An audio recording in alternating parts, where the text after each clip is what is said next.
This episode is sponsored by the Hollywood Casino at Charlestown Races in West Virginia. Rounding out entertainment for September, don't miss the Bare Naked Ladies on the 28th. Details and tickets at HollywoodCasinoCharlestown.com. Must be 21 to enter the casino floor and attend a show. Gambling problem? Call 1-800-GAMBLER.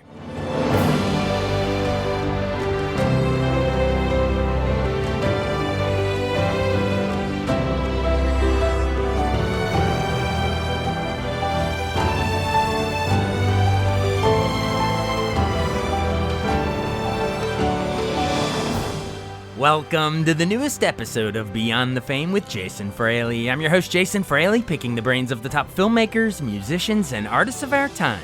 Grammy-winning progressive soul artist Bilal performs live at the Birchmere in Alexandria, Virginia on October 11th. He joined me to discuss his entire career, from his breakthrough album Firstborn Second to his Kendrick Lamar collaboration on To Pimp a Butterfly to his newest album, Adjust Brightness. Hey, Bilal. Hey, thank you so much for joining us. Oh, I'm glad to be here. We're talking because you're coming to the Birchmere on October 11th in Virginia. Right. I mean, I've been wanting to talk to you for a few years, because I've had Robert Glasper, your buddy, on for, a couple different times, and he always raves about you. Obviously, you're so intertwined early in your career, at least, and even recently with the live stuff. But we can get to that later. But let's start with the Birchmere, the reason we're here to talk. Hey, first, I guess I should ask, have you ever swung through there before? Yeah, I've played Birchmere a few times. Yeah, it's a historic spot here, and I always love looking on the walls and the album covers and stuff of everyone that's played there. It's great. Mhm. But this time it's time with your new album, Adjust Brightness, which is your first full length album of new music in 8 years or something. I know you did the Voyage 19 EP and all that stuff, but tell us. But before we get to it musically, just logistically, why did it take 8 years? Was this just like pandemic type stuff, or just it took a while for these ideas to gestate, or what was it? Yeah, all of that. Um, it was the pandemic, then it was certain things that life just happened, and just in the music, I wasn't really feeling like kind of pressing myself Mhm. to kind of create the way I would normally, and so I was just kind of really flowing. So whenever the inspiration came, that's when I would like work. I love it. Well, we're glad that it finally all came together. So yeah, musically, I know I read some like tagline with the new album, of course, that you said you wanted to create music that, quote, challenges the digital age, that confuses the algorithms and speaks to our humanity, an intimate human record that speaks to the heart in an era of cold digital sounds. I like that. But yeah, explain what you're going, why that is. Like just the idea of, with AI and everything, algorithms. Like, you wanted to Yeah. combat all that with heart, from the heart music. Yeah, I just want to do something human. I mean, obviously with electronic sounds, but just something human. I'm a jazz musician by heart. Yeah. I grew up in the church and, as a little boy singing in the choir. So I've always been like a live musician, I would say. Yeah. Playing with musicians, we just spoke about Rob. So it was just the whole, I guess I said that out of angst of AI, Yeah. and finding out all of the new things that it was capable of doing. I just felt like I was all of a sudden um in a Terminator movie. Yeah, exactly. Exactly. The liquid metal is gonna go through the jail bars and stuff and come get us. Man, Yeah, I that's some mean, creepy stuff. we could be competing with AI artists soon in Grammys, Yeah. with the way AI continues to grow and enhance. And my thing is to just do something that's separate and creative, because that's what really makes us who we are as humans is our creativity, you Yeah. know? Well, thanks for pushing back against that. I'm with you. The Terminator is fun to watch on screen, but if we don't want to live that as our reality, we want living, You breathing human imagine? beings, mankind, womankind, humankind, creating music, off our own emotions. Thank you for pushing back against it. Well, you kind of mentioned, I always like to, go into the artist origin story, but you kind of went there. So let's go. I know you were born in Philly in 79. So I guess you're growing up like, in the 80s into the 90s. Like Hmm. you said you sang in church, but yeah, like what all were you listening to growing up? Like was your dad taking you to jazz clubs? Like I want to know those early, the early Yeah, formative my stuff dad for you. took me to jazz clubs. My dad was uh, um, he loved jazz music. His best friend, Mr. Ben, owned a club in Philly, Zanzibar Blue. So I Nice. kind of grew up going to that club once my father found out, that I had a love for the music too. So, man, I grew up seeing a lot of really cool people, a lot of cool jazz musicians, concerts, some good, cool vocalists. I remember seeing Betty Carter, little Jimmy Scott, just like a lot of cool memories that, inspired me. Nice. And I'm sure that planted seeds that would then percolate in your own music Oh life. yeah. That's great. All right, and then now we can bring in the Mr. Glasper because because this in your trajectory is when you all meet at the new school for jazz and contemporary music in New York City. I think he was describing it that it was like almost like on the first day, like an orientation, they called you up on stage. But I don't know what's your memories Mhm. of that meeting? Yeah, we went to like a jazz conservatory school, so um it was based off performance. So the first day of school, we had like this big auditorium meeting, and it was just really a jam session. On the stage was all of the instruments, the rhythm section instruments set up, and the dean would just call random bands Yeah. off like it was a jam session. They would just call off people from the roster and have them come up and play a song, almost introducing themselves. And it was at that time, it was a small school. It's a bigger school now, but it was only like maybe 50, 70 kids, you know? Yeah. So we all, the first, the like the band that got called up was me and Rob was in it. So that was like our first time meeting each other was actually playing on the stage with each other. So Nice. I love hearing that story, especially knowing and seeing where you both went. Your careers have flourished, but since then, yeah. I love this the idea that you were just two young, bright-eyed students at some point and had no idea who each other were, like sitting in a class until they called you up. That's hilarious to me. All right, and then then that first demo, obviously, you're putting together. What's this like the Spin Doctors drummer, Aaron Comas or something?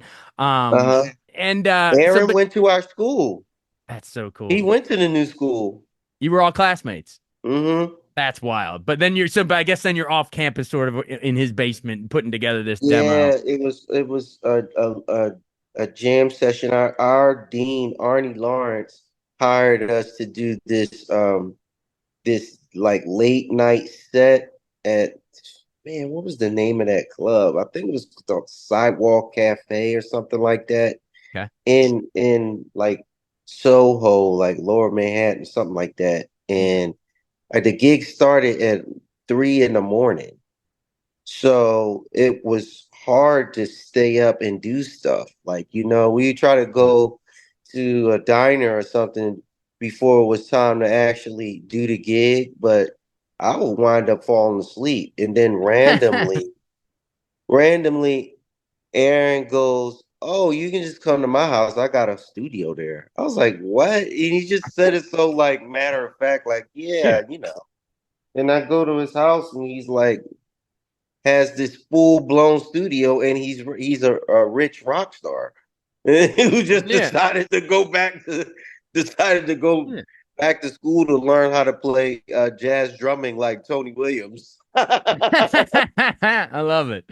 But he had the whole setup, and you walk in, and you're like, Yeah, I'm like, what what the the? heck? So we wound up sometimes being late to the gigs because we would just be in his studio recording. Yeah. Day by day, I got bit with the bug of just writing songs and putting stuff together, and he taught me a lot of stuff about, how to create an idea and put it together. So yeah, it was that demo kind of just happened organically. Wow, that's so cool, man. I love all these people coming together early on in the career.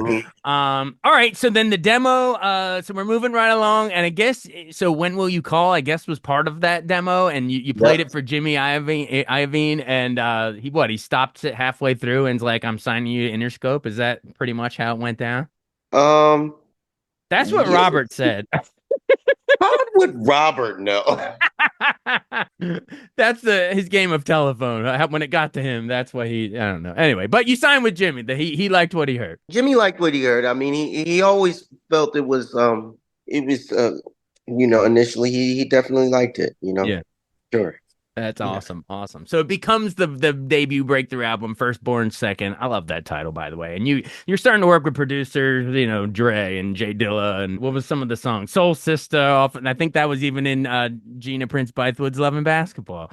Mhm. Love it. Fastlane, Second Child. Yeah, just memories of putting that together. How much of that came from those demo sessions, and then how much was once Jimmy discovered you and you're working with those producers? I want to know like the breakdown of that. Well, the stuff with Dilla, Dr. Dre, the producers when the big producers came in, that stuff happened after I signed with the Interscope deal, but the stuff with Aaron Coleman's like When Will You Call, Queen of Sanity, love poems, stuff like that. Those are stuff we just did straight in the studio before the gig. Right. Gotcha. So it's kind of a combination. But yeah, of course, those Hmm. other guys wouldn't have come on before that. So that's kind of cool. You pieced it together. Firstborn Second was born, and your career was born. You're charting and all. It's great. The second album, the unreleased second album, Love for Sale. Like I know it later got leaked, right? Yeah. But I always thought that was ironic because the title was Love for Sale. It was never officially for sale. It was Love How Leaked. about that? Officially leaked. Love to But he's still sell. released officially or not? Can you still look back sort of proud of it? Because there's lots of artists that have mixtapes leaked or whatever, and some of Hmm. their coolest music, depending who you're listening to. But yeah, I don't know. Do you still look fondly on that, even though it was more of a leak job? Yeah, I mean, I have fun creating that music, and we still play that music to this day. Yeah, And in the concerts, and when I perform in my performances. yeah, So yeah, I yeah. like it. Weren't the It's mystique to it. weren't the Soulquarians sort of on play featured on some of that, like Roots and Common and Badu, and like wasn't that around the same time you were collaborating with them? We recorded it around the same time, but I didn't get a chance to work with them on that because it was bootleg before I got a chance to like get in the Oh, studio with anybody. gotcha. Those were just the songs that got out were just the songs that I kind of produced myself in the early productions that I did with Dilla before he passed. Mhm. So Rest in peace. a lot of the stuff, the music was still in its infancy. I don't even know all of the stuff that got leaked because every time I hear a new session of it, it's a song that I'm like, oh shit, that got out too. So Yeah. Oh, you thought only a couple tracks, and then every couple years you probably find another one. The gift that keeps on giving, the leak yeah, that like keeps on wow, leaking. that's how about that? Yeah. But I guess you were touring with a lot of those Soulquarians around that time, and okay, so you were Yeah. all well aware of each other at that time. Okay, cool. Yeah, we were all in the same studio, Electric Lady, Right. recording, and I was upstairs, and Erica would be downstairs. The Roots and everybody, they like the A room, so it was kind of like an apartment building Wow. or That's a dorm room. so awesome. And the creative juices flowing down. You probably hear something down the hall or coming through the walls of the floor, and that inspires you in ways like subconscious ways you don't even know, Yeah, probably.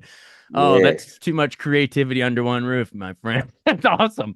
All right. So that's the leaked one, but then like I guess the next like official release that you were like actually able to compile and put out yourself, the third album, Airtight's Revenge in 2010. All Matter and Little One both get Grammy nominated for Best Urban Alternative Performance in two different years, 2010 and 2 different 2011. years. Yeah. Yeah. Yep.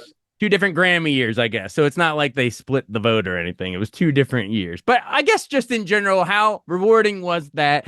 I know most artists I talk to are like, who cares? It's just the Grammys. I'm more about the creativity. And you seem like you're one of those, cats that's more about the creativity. But it's still, I Yeah. don't know, it's still got to be nice to be honored and get to show up to two Grammys in a row for that same album. I mean, do you feel like that's like a stamp of approval in a way? Well, actually, I recorded All Matter twice. I recorded it Okay. once on I recorded it once on Rob's album, and then I recorded it on my album, which came out I think the year after that. So that's why it's Uh, two different Grammy years because it's a re-record. Okay, yeah, I gotcha. I gotcha. because when we was in school, right, we would get this book. There was this book everybody had to get. It was called The Real Book. And like all jazz musicians know about the real book or whatever. And it's just this book that they make all of the students kind of learn. Like they're like, if you're a jazz musician, you have to know these songs, you know? Mm. Like you have to know certain songs that Charlie Parker wrote, or certain songs that Miles Davis wrote, or John Coltrane, Thelonious Monk, and they would be in this book, right? And I had the book and I'm thumbing through it, and then I see Stevie Wonder songs are even in this book. And then it hit me like in college. I was like, dude, I want to write some song that's gonna wind up in this damn book, man. Because it's just basically the bare bones of the song. It was even like some Beatles songs in the book, Yeah, but it was like bare bones of the song. And as a musician, you had to interpret it. And you can interpret it whatever way you wanted to because it's just in the real book. It's just the bare bones. And that was the cool thing about it, to interpret that song in your own way. And I was just really inspired by that in college. Like, I want to be able to write songs that are bare bone, that cats can record it many different times and it'll be a whole different vibe. Like, right, right. and Rob came to me that year and was like, I'm doing my jazz album and I want to record that song. Be, uh, and I wrote that song like just at one of our gigs while the cats were upstairs sound checking. They had a piano down there, and I just started banging that song out. And Rob was like, "Yo, those are kind of jazzy chords. Like, I Yeah, want to record that too." And I yeah. was like, that's interesting." So that's how it's so cool that it winded up, getting the Grammy nod, because it came full circle to what the mission was. That's really cool, man. That's all. I love these stories. I'm just eating this up. This is great.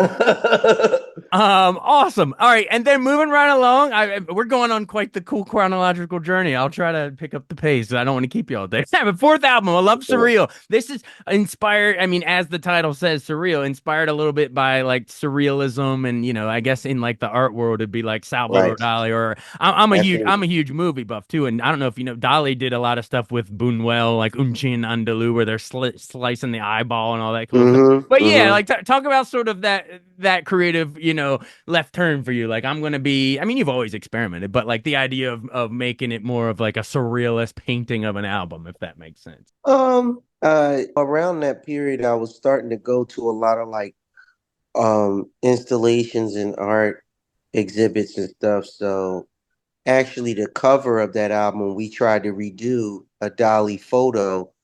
He did this famous photo of the female skull, where he used the female bodies to make the skull.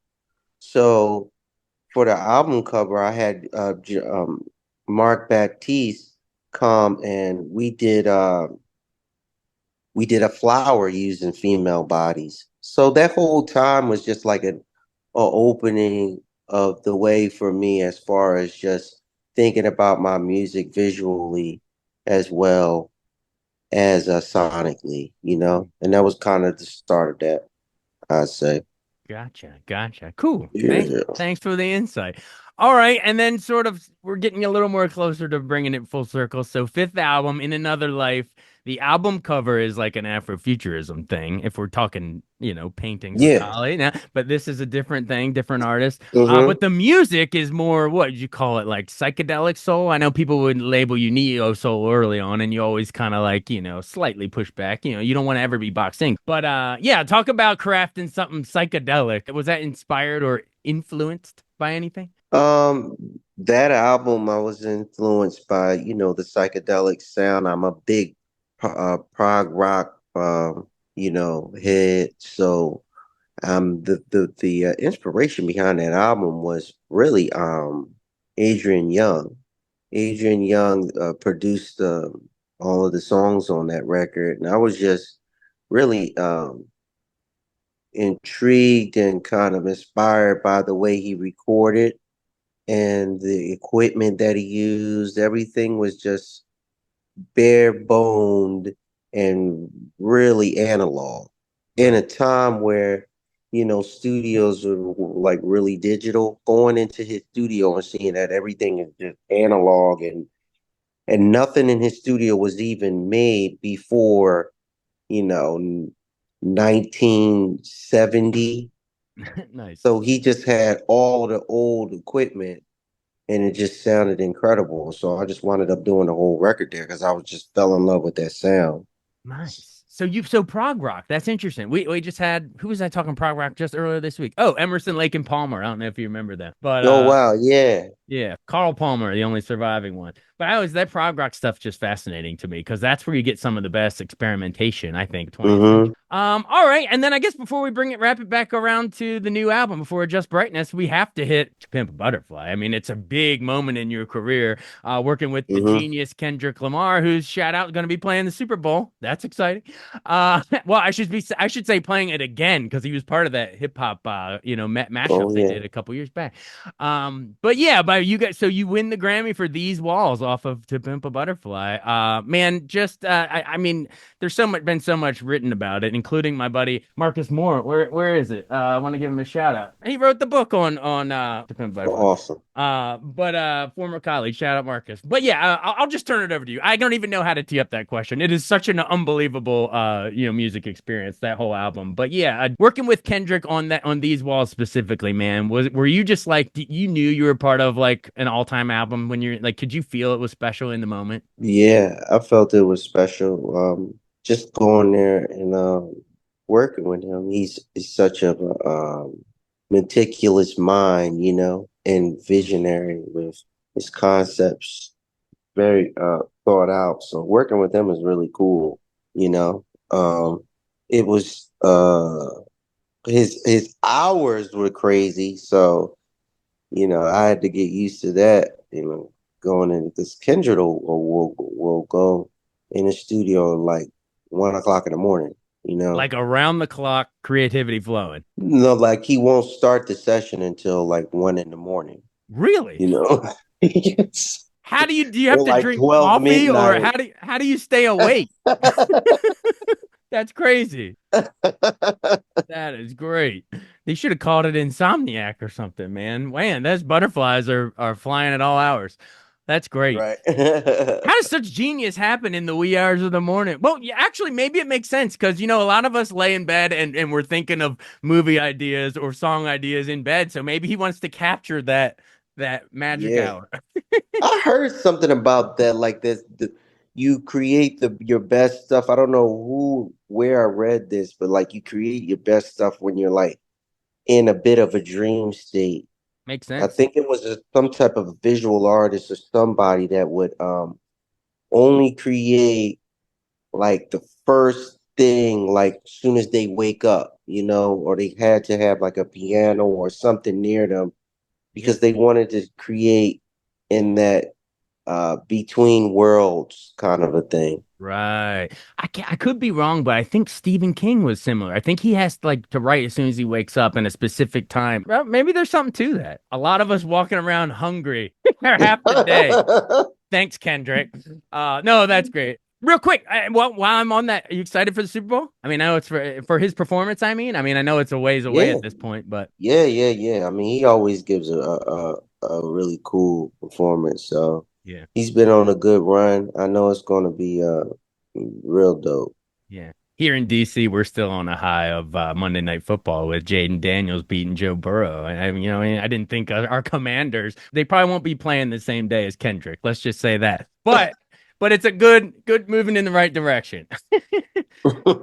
Awesome, awesome. All right, well, that was 2015 to Pimp a Butterfly, same as In Another Life. So that's sort of this window of period, the hiatus, if you want to call it, that we talked about in the beginning of pandemic. And so, is there anything else you want to talk about from that period? I mean, there's the EP, you got the Live with Glass House thing with Glasper recently, but hmm yeah, anything we should hit on in that period, or maybe I'll word it like this: how did those little side projects in that period bring you or inspire you or allow you to get to the point of putting out a Just Brightness? Do you think these years have been like a crucial or pivotal, collect your head kind of a time? Yeah, I mean, around the whole Corona period, I started to do the Voyage 19 project, in which I started to do some of the sketches for Adjust Brightness because uh, Tariq Khan